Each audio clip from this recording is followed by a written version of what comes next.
이 시간에 지금은 기도할 때라는 제목으로 주일 메시지를 전하겠습니다. 우리나라 근현대사를 보면요, 고도의 성장기가 있었습니다. 70년대에서 또 80년대에 이르는 시간들이죠. 나라의 모습이 눈에 띄게 바뀐 시절이었습니다. 경제가 빠르게 일어나고요, 기업들은 확장되었던 것입니다. 그때는 일할 사람들이 많이 필요했잖아요. 학업을 마치면 갈 곳이 많았다라는 것입니다. 졸업생들을 모셔가려고 여러분 기업들마다 이른바 취업버스라고 그 신문 기록들에 남아 있는데, 기업들마다 버스를 학교 앞에 대절하는, 지금으로서는 상상하기 어려운 그런 광경이 벌어지기도 했다는 것입니다. 분명한 것은요, 그때는 땀을 흘린 만큼 보상을 기대할 수 있었다는 것입니다. 그래서 전반적으로 충성도가 높았고요, 평생 직장도 가능했던 것입니다. 그러나 여러분, 지금은 세상이 바뀌었습니다. 우리는 모든 면에서 현재 저성장의 시대를 살고 있습니다. 그죠? 반면에 경쟁은요, 더 치열해졌다는 것입니다. 그러니까 뭘 말하냐면, 나눌 수 있는 이 전체의 파이가 줄어들었다는 얘기입니다. 그러니까 노력에 대한 보상도요, 장담할 수가 없게 된 것입니다. 그러니까 불확실성이 커진 거죠. 여러분, 바로 이런 세상 앞에 우리의 자녀 세대들, MZ 세대들이 직면해 있는 것입니다. 그런 그들에게 생겨나는 문화가 있습니다. 이른바 조용한 사직이라는 문화입니다. 여러분, 말이 이상하죠? 조용한 사직이란 무엇일까요? 실제로 회사를 그만두는 것은 아니지만 말 그대로 내가 다니는 직장에 애정을 두지 않는 것입니다. 그래서 최소한의 업무만을 내가 해야겠다. 내가 받는 만큼만 해야겠다. 손해보지 않는 태도를 가리키는 것입니다. 여러분, 그들의 슬로건이 있습니다. 출근은 하되 초과 근무는 노. 정해진 시간과 업무만 한다는 것입니다. 그죠? 90년생이 사무실에 왔다라는 책에 보면요, 이 MZ세대 사원들에 대한 기성세대의 불안한 마음을 한마디로 응축한 말이 있습니다. 저기 김사원 내일 올 거지? 틀어지면 안 나온다는 거죠. 여러분, 오늘의 불확실성은요, 공동체의 성장보다 개인의 성공을 먼저 생각하게 만들었습니다. 그러니까 조직에서 갈등이 생기면요, MZ세대들은 굳이 신경 써가면서 오래 견디지 않는다는 것입니다. 이런 사람들이 있는가? 여러분, 우리가 그런 시선으로 보기보다는요, 노력에 대한 보상을 장담할 수가 없는 지금의 세상이잖아요. 그 속에서 우리 자녀 세대들이 나름대로 찾은 그들만의 살 길이라는 것입니다. 무슨 말입니까? 지금은 이른바 헌신이라는 것이 사라져버린 시대라는 것입니다. 세상은 물론이고요, 여러분, 가족 간의 관계에서도, 심지어 그리고 교회에서도요, 헌신이라는 것은 소멸 위기로 가는 중입니다. 여러분, 변화하는 시대 속에서 우리 다음 세대가 소망을 갖기 어려운 때에 우리는 여러분 무엇에 헌신해야 할까요? 오늘 본문은 우리에게 말하고 있습니다. 지금은 기도할 때라는 것입니다. 오늘 본문 2절 앞부분만 같이 읽겠습니다. 시작. 기도를 계속하고. 여러분, 이 기도를 계속하라는 말은요, NIV 성경 번역에 보니까 기도에 헌신하라라는 의미로 표현을 했습니다. 여러분, 우리가 변화하는 세상 속에서 붙잡아야 할 가치가 있는 것입니다. 변하지 않는 분, 바로 변하지 않는 하나님이라는 것입니다. 여러분, 아멘이십니까? 그리고 그 하나님을 붙드는 길이 바로 기도죠. 변화하는 세상 속에서 여러분, 기도에 헌신하면요, 하나님은 우리에게 길을 보여주시는 것입니다. 여러분, 아멘이십니까? 근데 이 기도에 대한 우리의 통상적인 이미지가 어떤가요? 여러분 기도라는 말은요, 기도 이렇게 말하면 좀 고루하게 느껴집니다. 그죠?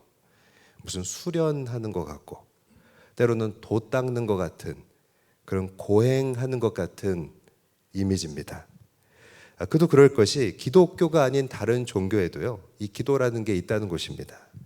아마도 여러분 우리가 기도라고 했을 때 떠오르는 것은 그렇게 타 종교로부터 우리에게 알려진 잘못된 기도의 이미지일 수 있습니다. 그것이 우리에게 선입견이 되어 있는 것입니다. 예를 들어서 여러분 절에서 절을 하는 것도 기도라고 하고요. 선앙당에서 비나이다 비나이다 이렇게 손을 비비는 것도 기도라고 하잖아요. 그러면 기독교의 기도는 무엇이 다를까요? 예수님께서 일반 종교의 기도를 지적하신 부분이 있습니다. 말을 많이 해야 들으실 줄 안다는 겁니다. 바로 이방인들의 모습입니다. 우상을 섬기는 사람들의 방식이 그렇다는 것입니다.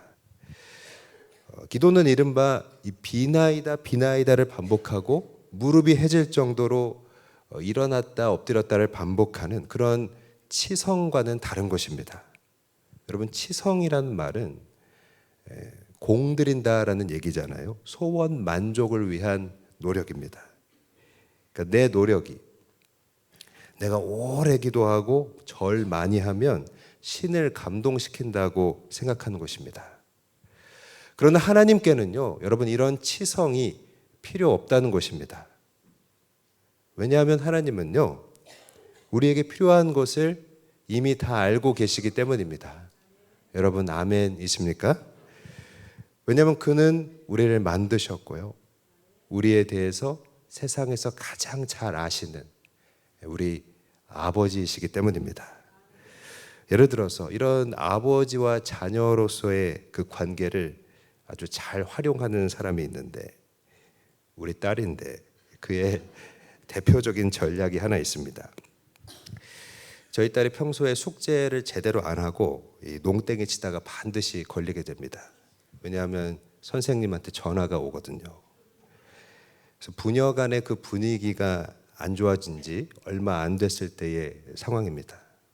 제가 너 왜 오늘도 제대로 안 해서 선생님한테 전화 오게 하니?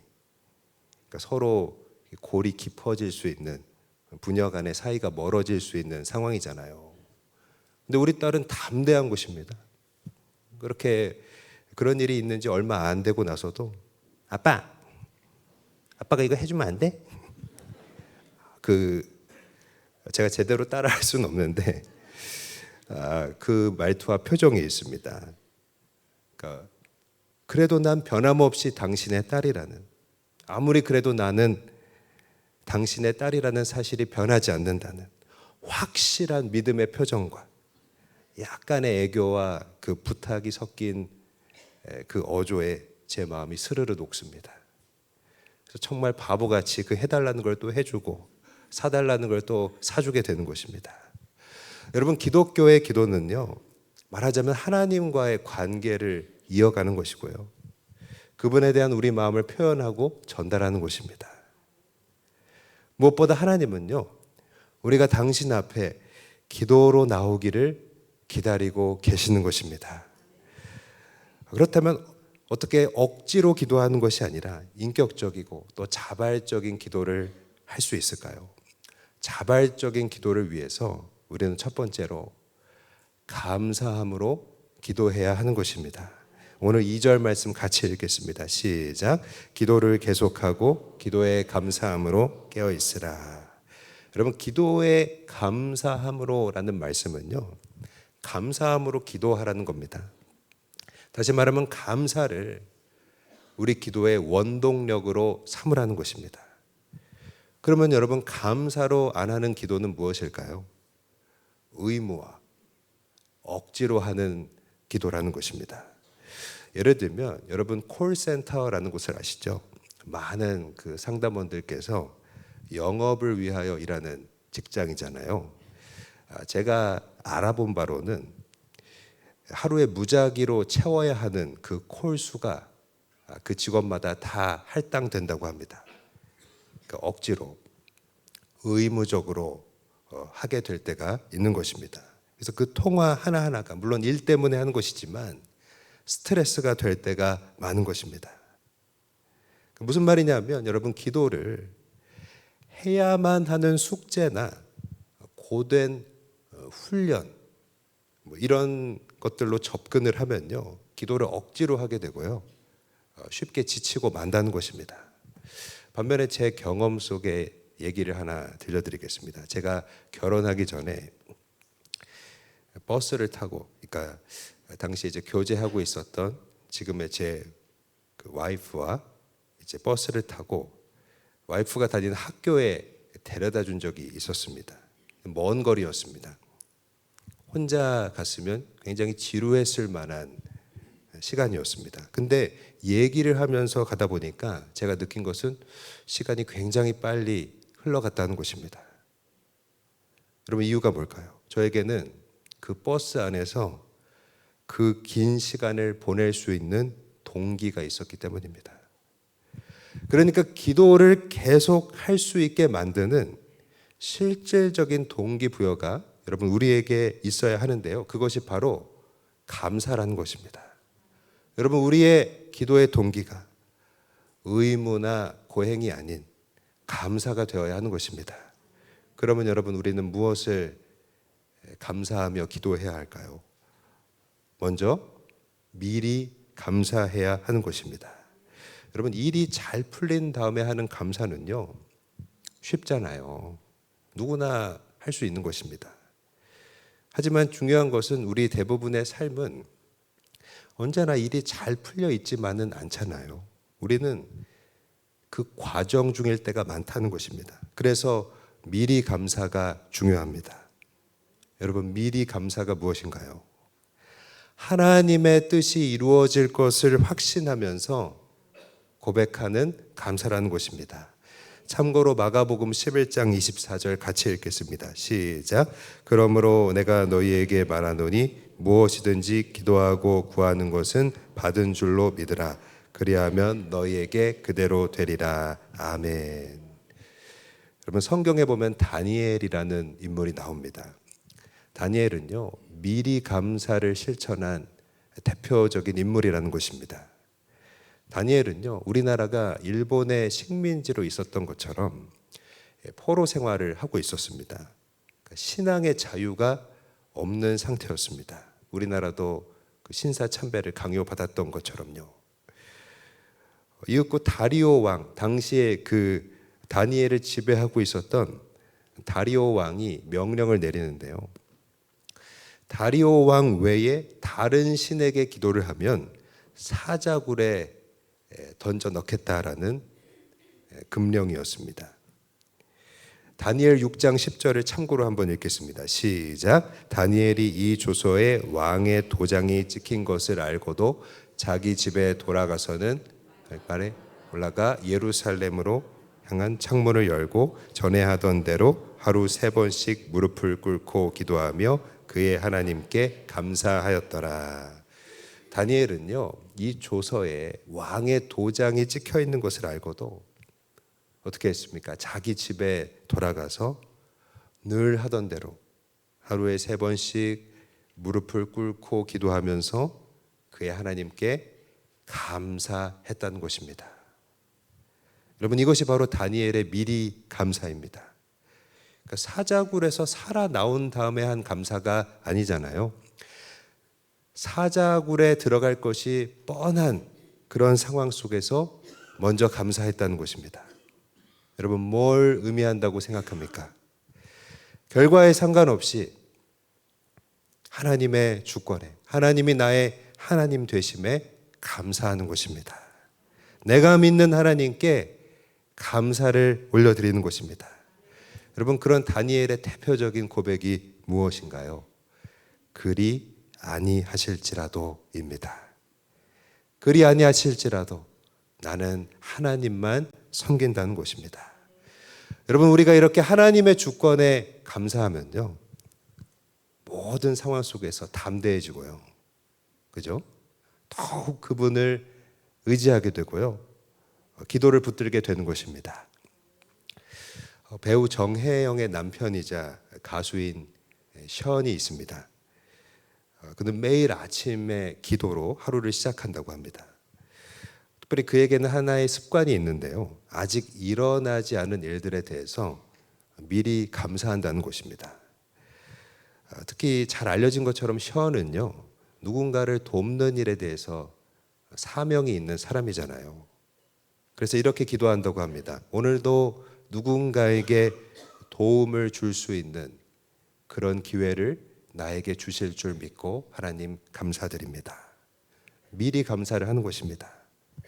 그런데 여러분, 이렇게 기도하고요, 실제로 하루 중에 누군가를 도울 수 있는 순간들을 마주하게 될 때 어떤 마음이 들게 될까요?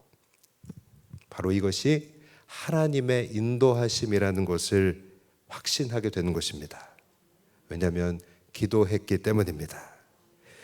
그리고 이렇게 내 기도에 하나님이 막 뭔가를 하시는 것 같은, 응답하신 것을 느낄 때 여러분, 그 기쁨은요, 배가 된다는 것입니다.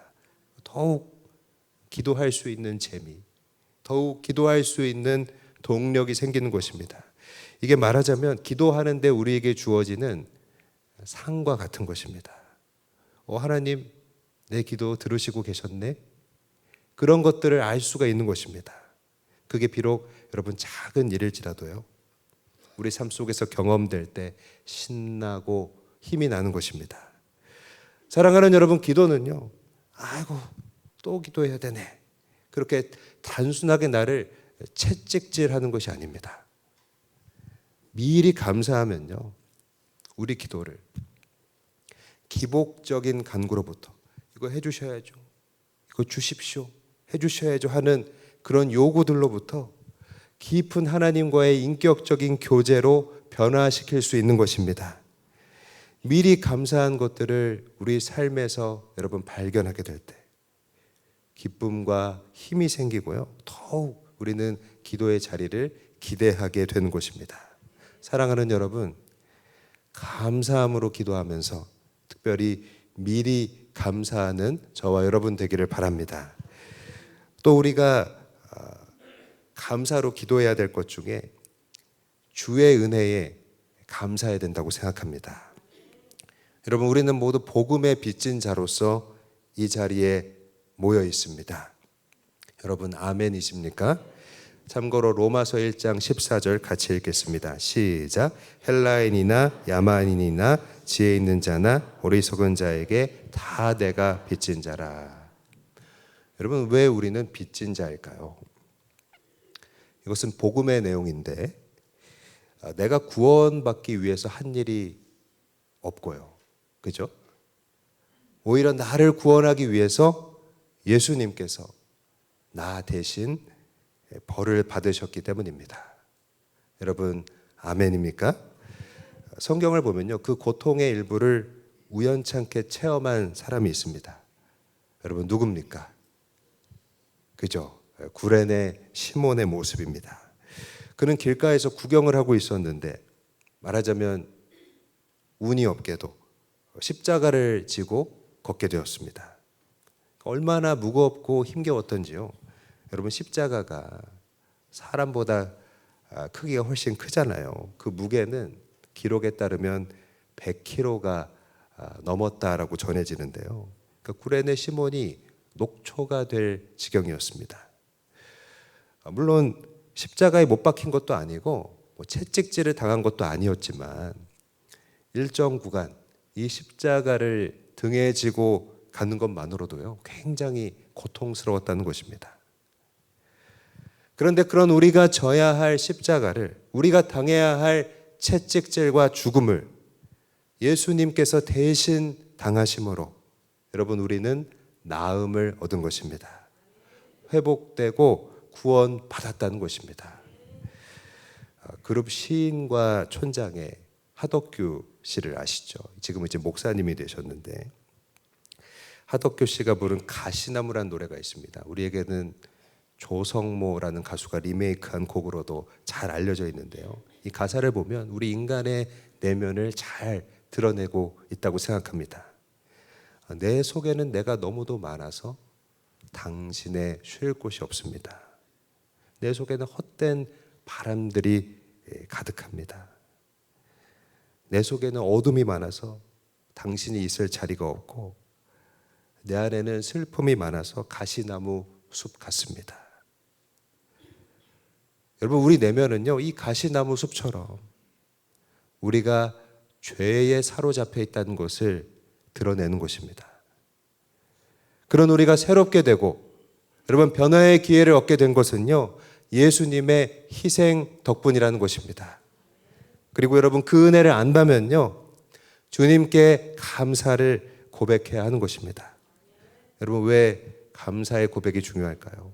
예를 들어서 부부 사이에 오늘 설거지해줘서 너무 고마워 라고 했을 때, 작은 감사가 쌓일 때 우리는요, 서로를 당연한 존재가 아니라 소중한 선물로 여기게 되는 것입니다. 제가 원래 그 집안일을 잘 안 하는 사람이었습니다. 제가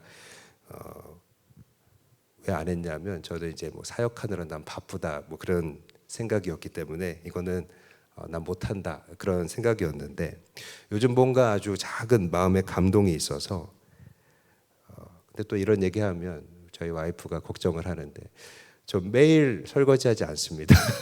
오해하지 마시고. 그러니까 제가 이렇게 매일 설거지하는 되게 신실한 남편처럼 비칠까 봐 걱정을 많이 하는데 전혀 아니고요. 가끔 합니다. 가끔. 아주 가끔이지만 제가 먹은 거 제가 치우려고 할 때가 있고요. 하는 김에 애들 먹은 것까지 설거지를 하게 됩니다. 그런데 우리 와이프가 그때 저에게 고마워라고 할 때, 뭐 고마워라는 말 들으려고 한 것은 아니지만 다음에 또 하고 싶은 그런 마음이 생긴다는 것입니다. 그러니까 인격적인 오고감이 생기게 됩니다. 그러니까 여러분, 감사의 고백은요, 관계의 윤활유이고요, 상대방의 마음 문을 여는 열쇠라는 것입니다. 하나님과의 관계도 마찬가지입니다. 여러분, 하나님과 우리 관계가 인격적인 관계잖아요. 하나님과의 관계에도 그 은혜의 감사를 고백하는 것이 필요하다는 것입니다. 여러분, 구레네 시몬은요, 잠시나마 십자가를 져보고 곁에서 예수님의 죽으심을 목격하고 그의 은혜에 감사하게 되었습니다. 잊을 수 없었을 것입니다. 그 은혜를 감사로 고백하는 그의 기도 생활은요, 훗날 그를 바울의 동력자가 되게 합니다. 초대교회에 이 구레네 신분이 귀한 일꾼으로 성장하는 것입니다. 사랑하는 여러분, 우리에게도요, 예수님이 주신 은혜가 있다고 믿습니다. 그의 희생은 우리를 위한 것이었습니다. 주의 은혜에 감사하며 기도할 수 있기를 바랍니다. 그러면 우리 삶에 십자가 능력이 임하게 되고요, 그분과의 관계가 더욱 깊어지게 될 것입니다. 두 번째로, 여러분, 우리는 자발적으로 기도하기 위해서 또 어떻게 해야 될까요? 우리는 두 번째로 하나님을 바라보며 기도해야 하는 것입니다. 오늘 2절 말씀 다시 한번 읽겠습니다. 시작. 기도를 계속하고 기도에 감사함으로 깨어있으라. 여기서 깨어있으라는 말은요, 헬라어 그레고리오라는 말을 번역한 것입니다. 이 말은 응시하고 뚫어져라 쳐다보는 모습을 묘사한 것입니다. 그러니까 여러분, 이 깨어 기도하라는 것은요, 깨어서 기도하라고 돼 있지만 주님을 바라보고 응시하고 뚫어져라 쳐다보면서 기도하는 것과 같습니다. 우리는 기도할 때 벽치기 기도하는 것 같다고 생각할 때가 많습니다. 그러니까 이게 막 기도를 하는데 이렇게 막 수행하는 것 같고 나 혼자 중얼거리는 것 같고 답답한 것입니다. 그러면요, 돛 닦는 것처럼 억지로 하게 됩니다. 그러나 바울은 내가 혼자 있는 것이 아니라 우리의 함께 계시는 하나님을 바라보며 기도하라고 격려하는 것입니다. 여러분, 이 그레고리오라는 단어는요, 신약 성경에서 예수님의 재림을 기다리는 그 모습을 묘사할 때 자주 사용되었습니다. 여러분, 신약 시대 교회가 이 로마 제국에 의해서 엄청나게 핍박을 받았잖아요. 그러니까 그들은 더욱 예수님의 재림이 간절했던 것입니다. 어떻게 주님을 기다렸을까요? 주님은 구름 타고 오신다라고 예언이 돼 있는데 언제 오시나? 빨리 오셔야 되는데. 혹 어느 날 구름 사이에 무슨 이상한 점 같은 거라도 보이면 지금 오시는 건가 하고 간절함으로 뚫어지게 그 예수님을 응시했던 것입니다. 여러분, 영화 명량에 보면요, 이순신 장군이 타는 대장선이 나옵니다. 12척으로 200척이 넘는 일본군과 싸울 때 이 대장선이 선봉에 서게 되잖아요. 한 번은 왜군의 계략에 의해서 이 대장선이 폭침당할 그 위험에 처하게 되는데요. 큰 폭발이 있고 나서, 그러나 대장선이 여전히 건재하다는 것을 보고, 그것을 바라보고 조선 수군은요, 용기를 얻는 것입니다. 그런데 이 원리와 비슷하다고 생각합니다. 기도는요, 여러분, 대장 되신 주님을 바라보는 것입니다. 여러분, 기도하며 대장이 가는 대로 따라가는 것입니다. 그러면 승리하게 되는 것입니다. 여러분, 성경 역사 속에서 유다 왕 여호사밧이라는 인물이 있었습니다.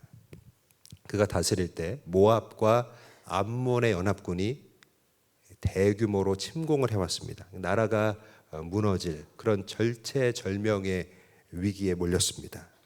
여호사밧은요, 그때 자신의 무력함을 인정하고 그의 시선을 하나님께로 돌렸습니다. 그 장면을 한번 읽어보겠습니다. 역대하 20장 12절입니다. 시작. 우리 하나님이여 그들을 징벌하지 아니하시나이까. 우리를 치러 오는 이 큰 무리를 우리가 대적할 능력이 없고 어떻게 할 줄도 알지 못하옵고 오직 주만 바라보나이다 하고. 여러분, 여기서 말하는 오직 주만 바라보나이다, 이것이 바로 기도에 깨어 있으라는, 주님을 응시하며 기도하는, 주님을 바라보며 기도하라는 이 본문의 그레고리오라는 말의 표현과 일맥상통한 것입니다. 오직 주만 바라보나이다. 여러분, 문제를 보지 않고 해결자이신 하나님을 바라봤을 때 하나님은요, 여호사밧을 전쟁에서 승리하게 하셨습니다. 또 스데반이라는 초대교회의 그 일꾼의 이야기가 있습니다. 그는 신약의 첫 순교자가 되었는데요, 복음을 전하다가 성난 군중들에게 둘러싸여서 돌에 맞기 직전의 상황이었습니다. 그때 말씀을 한번 보겠습니다. 사도행전 7장 55절입니다. 시작. 스데반이 성령 충만하여 하늘을 우러러 주목하여 하나님의 영광과 및 예수께서 하나님 우편에 서신 것을 보고. 여러분, 스데반은요, 자신에게 지금 돌이 날라오고 있는데 그 속에서 뭘 봤습니까? 살아계신 주님을 주목했다는 것입니다. 하늘을 우러러 주목하였다. 여러분, 그때 스데반은요, 지금 자기에게 돌이 날라오는데 오히려 원수들을 용서하는 기도를 하게 됩니다. 주여, 이 죄를 저들에게 돌리지 마옵소서.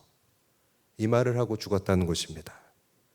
여러분, 이것이 진정한 예수 안에서 자유하는 사람이 누리는 그 승리라고 여겨지지 않습니까?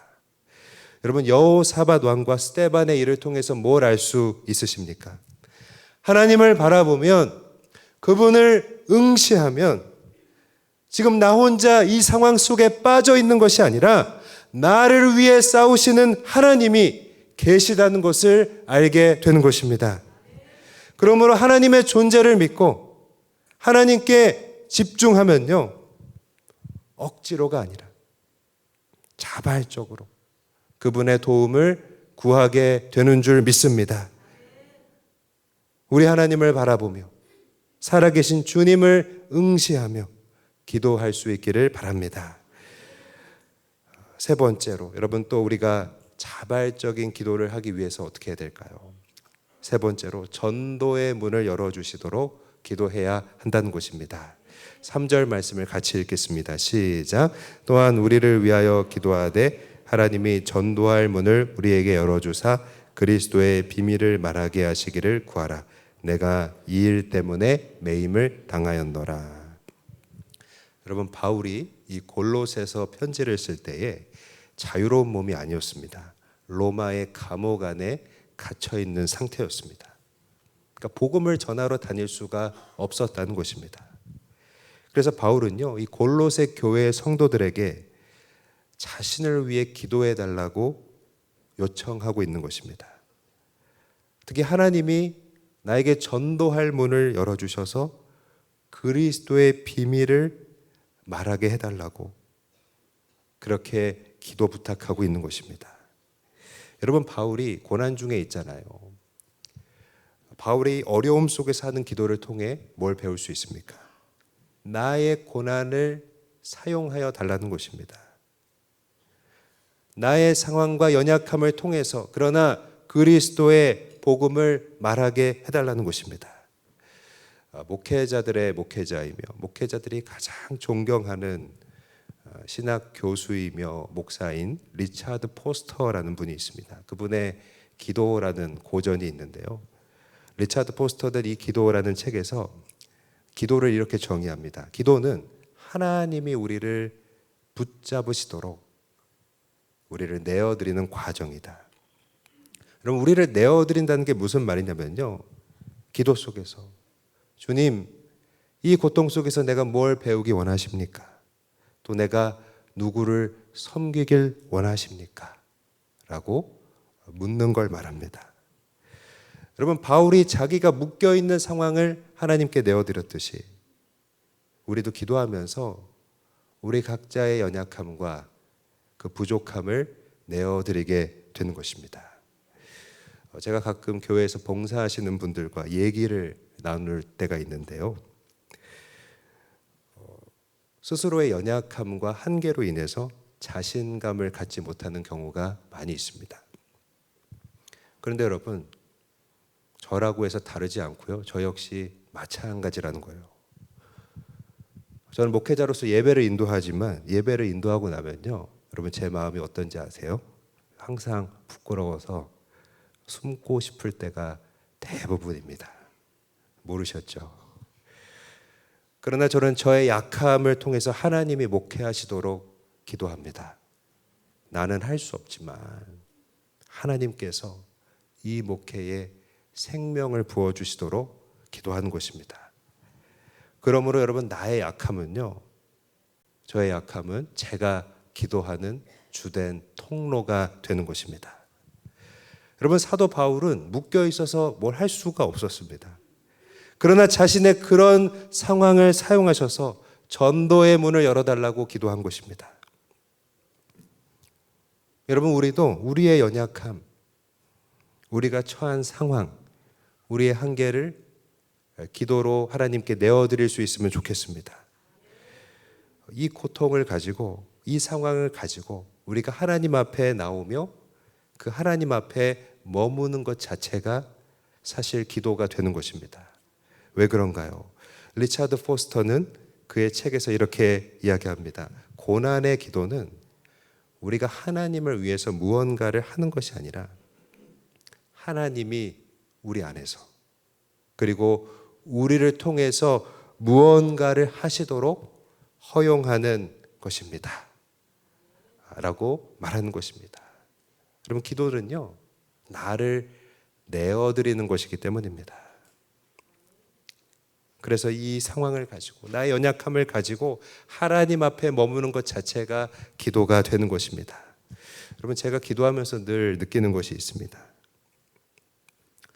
나의 부족함이 이렇게 많기 때문에 내가 한 것이 없고 하나님은 일하고 계시며 또한 살아 계신다는 것입니다.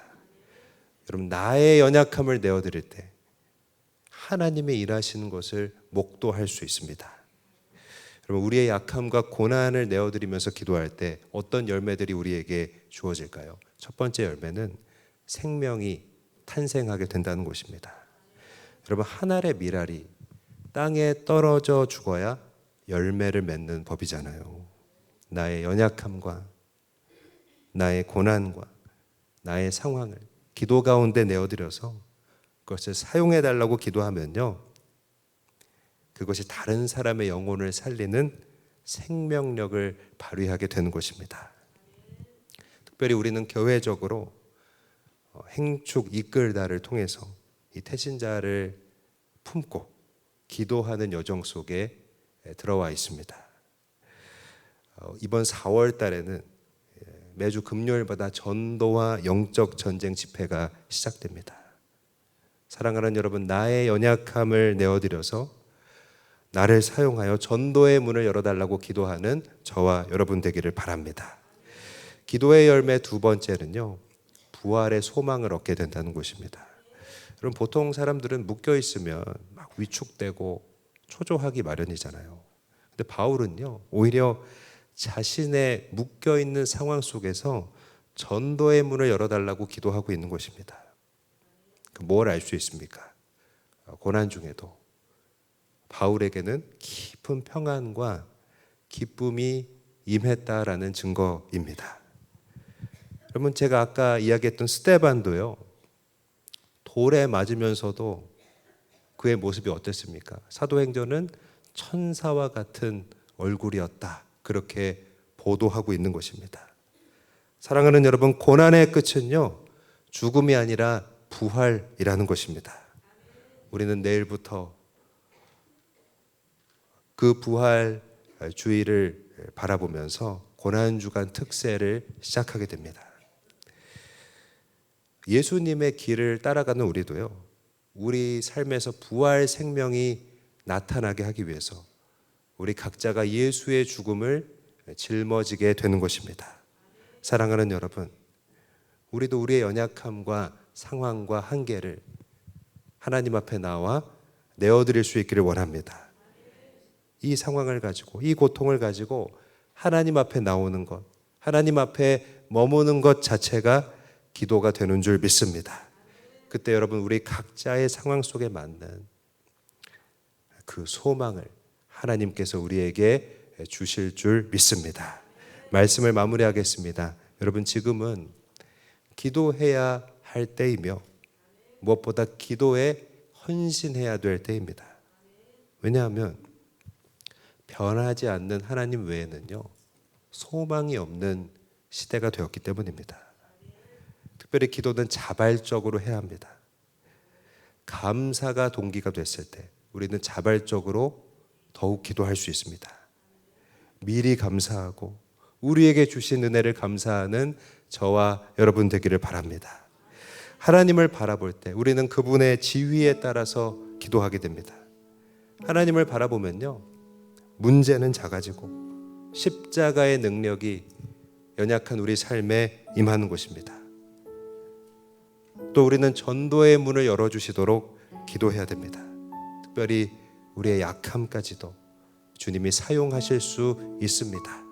내어드리면 되는 것입니다. 사랑하는 여러분, 우리 하나님 아버지는 우리에게 무엇이 필요한지를 다 아신다고 하셨습니다. 그러므로 자발적으로 기도하며 그분과 가까워지는 이 시간이 되기를 원합니다. 고난주간 특세, 전도와 영적 전쟁, 기도의 자리를 사모하고 우리의 예측을 뛰어넘는 하나님이 예비하신 은혜와 응답받는 저와 여러분이 되기를 주의 이름으로 간절히 바라고 축복합니다. 하나님께 영광 돌리겠습니다.